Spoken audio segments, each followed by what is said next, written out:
కొంచెం సాయంత్రం ఇచ్చుకుంటే ఏం చేస్తున్నాం సార్, ఏ రాత్రికో ఇస్తే ఎవరు పడుతుంది అనేది కూడా అర్థం కాకపోతే.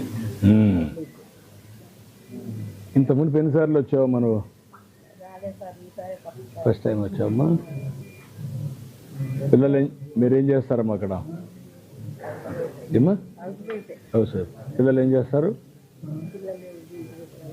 ఊరమ్మా వైజాగ్ అండి. మీరంటే మాకు ఫేవరెట్ బాగా. అదేమ్మా తండ్రి, సారీ. మిమ్మల్ని చూస్తానంటే దగ్గరలో చూస్తానని మీ కళ్ళలో కూడా అంచుల వరకు వెళ్ళి వచ్చాను సార్. మేము 11 మంది వచ్చామండి. 11 మంది నాతో వచ్చిన అమ్మాయి చనిపోయారండి. నేను అమ్మాయి ఏమన్నా మీకు బంధువు ఏమైనా కావాలమ్మా? బంధువు అండి. ఎట్లమ్మా? రిలేటివ్, సొంతం అండి. సొంతం అమ్మా. Very good, very good. దైవ నిర్ణయం. మిమ్మల్ని ఇలా చూస్తాను. థ్యాంక్ యూ అమ్మా. Very good, very good, very good. ఎవరున్నారమ్మా నీతో కూడా ఇక్కడ? హస్బెండ్ వచ్చారు. వచ్చారమ్మా? ఆయన ఉన్నారు. ఆయన ఉన్నారు. ట్రీట్మెంట్ అది బాగా ఇప్పించారు సార్. అది జరగకూడదమ్మా, జరిగింది. అది నేను బాధపడుతున్నా.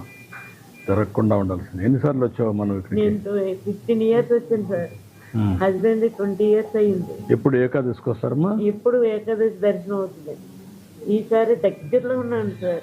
ఓ 10 మంది తర్వాత మేమే లైన్లోనే.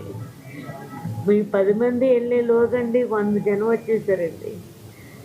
మేము ఎలాగ వెళ్ళాం కూడా కాళ్ళు వాళ్ళ చేతులు వాళ్ళు అలా తోసుకుంటూ నూతిలో పడేసినట్టు పడిపోయారు. అందరూ ఆ ముందున్న వాళ్ళు అందరూ అలా పడిపోయారు. కదమ్మా, పాత రోజులకి ఇప్పటికి నీకేంటి ఇవన్నీ చూసిన తర్వాత?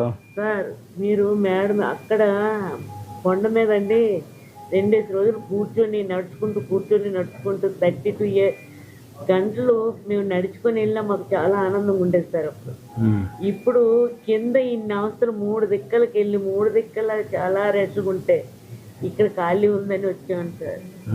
నాకు ఇన్ని సంవత్సరాలకి ఇదే కష్టం అనిపించింది సార్. అదేమ్మా, మీరు అప్పుడు ఉండేటప్పుడు మేము చాలా హ్యాపీగా వెళ్ళేవారు అండి. రాత్రి 12, 1 గంట తెల్లవారులు నడుచుకుంటూ వెళ్ళేవారు. ఒకసారి 1 జనవరికి ఇక్కడే ఉన్నాం సార్. అప్పుడు మీరు కూడా వచ్చారు. అదేమ్మా. ఇప్పుడు మీరమ్మా నువ్వు అక్కడి నుంచి వచ్చావు కదా, ఆన్లైన్లో పెడితే తీసుకుంటే? ఆన్లైన్ మేము 3 పిల్లలు మా పిల్లల కింద చేయించాం కానీ హస్బెండ్ పక్కలకే దొరికింది సార్. మాకెవరికి దొరకలేదు. నా కోసమైనా హస్బెండ్ నాతోటి వచ్చారు. ఆయన ఏమైపోయారు కాదమ్మా, ఒకసారి ఇక్కడికి వచ్చినప్పుడు ఇవన్నీ జరుగుతాయి కదా, దానికి కూడా మీరు సిద్ధపడతారా? నీ మనోభావాలు నేను అడుగుతున్నా. నువ్వు దేవుని చూడాలని నీకు ఇది ఉంది, అవసరమైతే 2-3 రోజులు ఇక్కడ ఉండిపోవడానికి కూడా సిద్ధపడిపోతున్నావు. కాబట్టి ఆన్లైన్లో పెడితే టికెట్లు ఒక్కోసారి రావు. కాబట్టి కొన్ని ఆన్లైన్లో పెట్టి కొన్ని ఆఫ్లైన్లో పెట్టి అక్కడనే పెడితే కొండపైన పెడితే కొండపైన నడుచుకుంటూ దేవుని తలుచుకుంటూ అక్కడ ఉండిపోతారు. వెళ్తున్నామండి. అప్పుడే ఆటంకం రాలేదండి.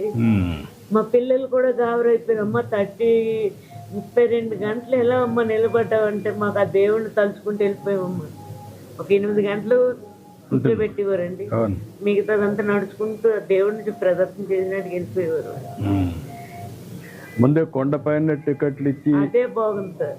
ముందు పోయిన వాళ్ళకి ఇచ్చేస్తే అప్పుడు లైన్ కట్టడమే సార్. అది చేయొచ్చు. కావాలంటే ఒక 5-6 గంటలు పెట్టి ముందు టికెట్లు ఇచ్చేస్తారు.